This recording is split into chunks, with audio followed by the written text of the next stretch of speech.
नमस्ते दोस्तों। आज हम लोग क्लास 10th इकोनॉमिक्स का एक बहुत ही इम्पॉर्टेंट और सच कहूं तो बहुत इंटरेस्टिंग चैप्टर समझने वाले हैं। वैश्वीकरण और भारतीय अर्थव्यवस्था। बोर्ड एग्जाम्स के लिहाज से जितने भी जरूरी टॉपिक्स हैं सब कवर करेंगे। इसमें जो नया G20 टॉपिक ऐड हुआ है वो भी। तो चलिए बिना देर किए शुरू करते हैं। अच्छा, तो एक नज़र डालते हैं कि आज हम क्या-क्या कवर करने वाले हैं। सबसे पहले समझेंगे कि वैश्वीकरण है क्या। फिर देखेंगे कि टेक्नोलॉजी और उदारीकरण ने इसे कैसे पॉसिबल बनाया।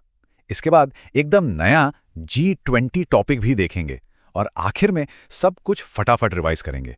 चलिए डाइव इन करते हैं। तो चलिए सबसे पहले और सबसे फंडामेंटल सवाल से शुरू करते हैं, जो इस पूरे चैप्टर की कह सकते हैं नींव है। तो आखिर ये ग्लोबलाइजेशन है क्या भला? देखिए, किताबी डेफिनेशन पे जाने से पहले जरा एक मिनट सोच कर देखें। जब हम ये शब्द सुनते हैं ग्लोबलाइजेशन, तो दिमाग में क्या आता है? यही ना कि आज की दुनिया एक दूसरे से कितनी कनेक्ट हो गई है। अमेज़न से कुछ ऑर्डर करना, कोई फॉरेन शो देखना या किसी विदेशी कंपनी में काम करना, ये सब इसी का तो हिस्सा है। तो NCERT के हिसाब से इसकी डेफिनेशन क्या है? वैश्वीकरण देशों के बीच तेजी से होने वाले एक इंटरकनेक्शन की प्रोसेस है। और इसे ड्राइव कौन करता है? दो चीजें, विदेशी व्यापार और विदेशी निवेश। और इन सबको बढ़ावा कौन देता है? मल्टीनेशनल कॉरपोरेशंस यानी MNCs। ये वही कंपनियां हैं जो एक से ज्यादा देशों में अपना सामान बनाती और बेचती हैं। अब एक बात समझना बहुत जरूरी है। वैश्वीकरण का मतलब सिर्फ सामान का आना जाना नहीं है, ये उससे कहीं ज्यादा है। इसमें सर्विसेज का मूवमेंट भी है, जैसे भारत के सॉफ्टवेयर इंजीनियर्स का पूरी दुनिया के लिए काम करना। इसमें इन्वेस्टमेंट यानी कैपिटल का मूवमेंट है, टेक्नोलॉजी का मूवमेंट है और हाँ, लोगों का भी मूवमेंट है, बेहतर पढ़ाई, नौकरी और जिंदगी के लिए। तो अब सवाल उठता है कि ये सब इंटरकनेक्शन अचानक इतना तेज कैसे हो गया? इसका एक बहुत बड़ा हीरो है टेक्नोलॉजी। आइए देखते हैं कि कैसे टेक्नोलॉजी ने पूरी दुनिया को छोटा कर दिया है। हम टेक्नोलॉजी को दो मेन कैटेगरीज में बांट सकते हैं। पहली, ट्रांसपोर्टेशन टेक्नोलॉजी, मतलब बेहतर जहाज, तेज ट्रेनें, बड़े हवाई जहाज। इनसे क्या हुआ? सामान को एक जगह से दूसरी जगह ले जाना बहुत तेज और सस्ता हो गया। और दूसरी है इंफॉर्मेशन एंड कम्युनिकेशन टेक्नोलॉजी यानी ICT। इसमें आता है हमारा इंटरनेट, मोबाइल फोन, सब कुछ। इसने तो कम्युनिकेशन में क्रांति ही ला दी है ना। इस केस स्टडी से ये बिल्कुल क्रिस्टल क्लियर हो जाएगा। सोचिए, एक मैगजीन लंदन में पब्लिश होती है। उसका टेक्स्ट इंटरनेट के जरिए दिल्ली भेजा जाता है।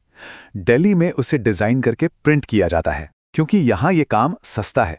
फिर एयर ट्रांसपोर्ट से वो मैगजीन वापस लंदन भेज दी जाती है और पेमेंट, वो भी ई-बैंकिंग से सेकंड्स में लंदन से दिल्ली पहुंच जाता है। देखिए कैसे ICT और ट्रांसपोर्ट टेक्नोलॉजी मिलकर काम करते हैं। Amazing, right? टेक्नोलॉजी तो हो गई, पर एक और बहुत बड़ा फैक्टर है जिसने ग्लोबलाइजेशन को फ्यूल किया, और वो है उदारीकरण या लिबरलाइजेशन। इसका लेने देना सरकारों की पॉलिसीज से है। तो देखिए, आज़ादी के ठीक बाद 1950s और 60s में भारत सरकार ने ट्रेड बैरियर्स लगा दिए, मतलब बाहर से आने वाले सामान पर भारी टैक्स। क्यों? वजह सिंपल थी, हमारे अपने जो नए नए उद्योग थे उन्हें फॉरेन कंपटीशन से बचाना था। बिल्कुल वैसे ही जैसे एक छोटे बच्चे को दुनिया की मुश्किलों से प्रोटेक्ट किया जाता है ना।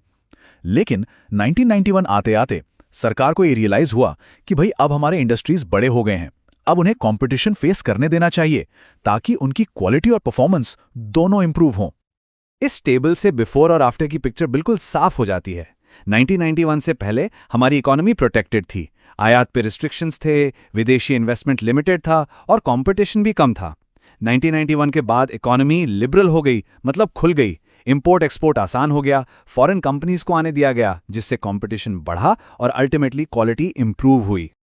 तो लिबरलाइजेशन की सिंपल सी डेफिनेशन क्या हुई? सरकार द्वारा लगाए गए ट्रेड बैरियर्स और रिस्ट्रिक्शंस को हटाना।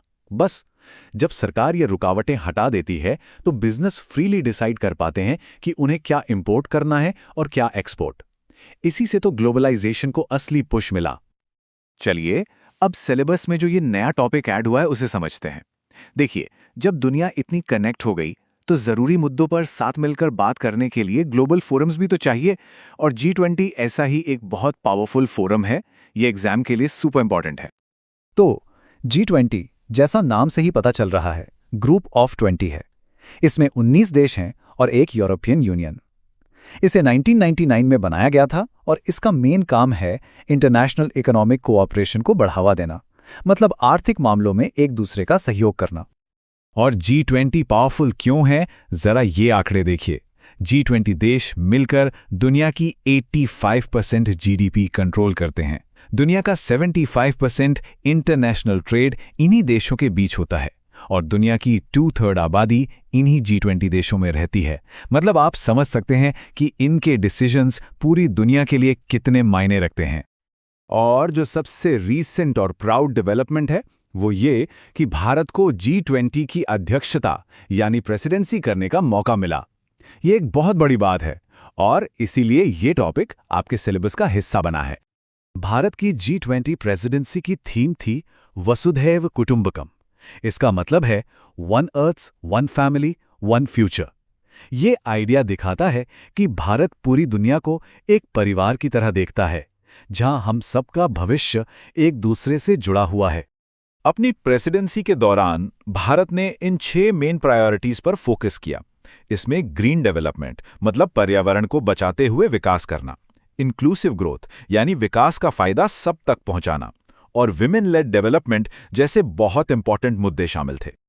चलिए लेसन के एंड में आ गए हैं, तो एक काम करते हैं, जो कुछ भी पढ़ा है उससे जल्दी से रिवाइज कर लेते हैं ताकि सब कुछ दिमाग में सेट हो जाए। ये एक बहुत बहुत इंपॉर्टेंट एग्जाम क्वेश्चन है। What were the 2 main factors that enabled globalisation? याद करने की कोशिश कीजिए। 2 चीजें थीं जिन्होंने दुनिया को जोड़ने के इस प्रोसेस को एकदम फास्ट ट्रैक पर डाल दिया। क्या थी वो? तो क्विक समरी ये है, ग्लोबलाइजेशन का मतलब है देशों का तेजी से आपस में जुड़ना। इसे पॉसिबल बनाया 2 चीजों ने, टेक्नोलॉजी और लिबरलाइजेशन। भारत ने लिबरलाइजेशन को 1991 में अपनाया और G20 एक पावरफुल ग्लोबल ग्रुप है जिसकी प्रेसिडेंसी भारत ने one earth, one family, one future की थीम के साथ की। ये कीवर्ड्स एग्जाम के लिए एकदम परफेक्ट हैं। उम्मीद है इस डिस्कशन से ये पूरा चैप्टर एकदम क्लियर हो गया होगा। और सुनिए, अगर इंपॉर्टेंट क्वेश्चंस, माइंड मैप्स और बोर्ड एग्जाम्स के लिए एक कंप्लीट एग्जाम किट चाहिए तो नीचे डिस्क्रिप्शन बॉक्स जरूर चेक कीजिएगा।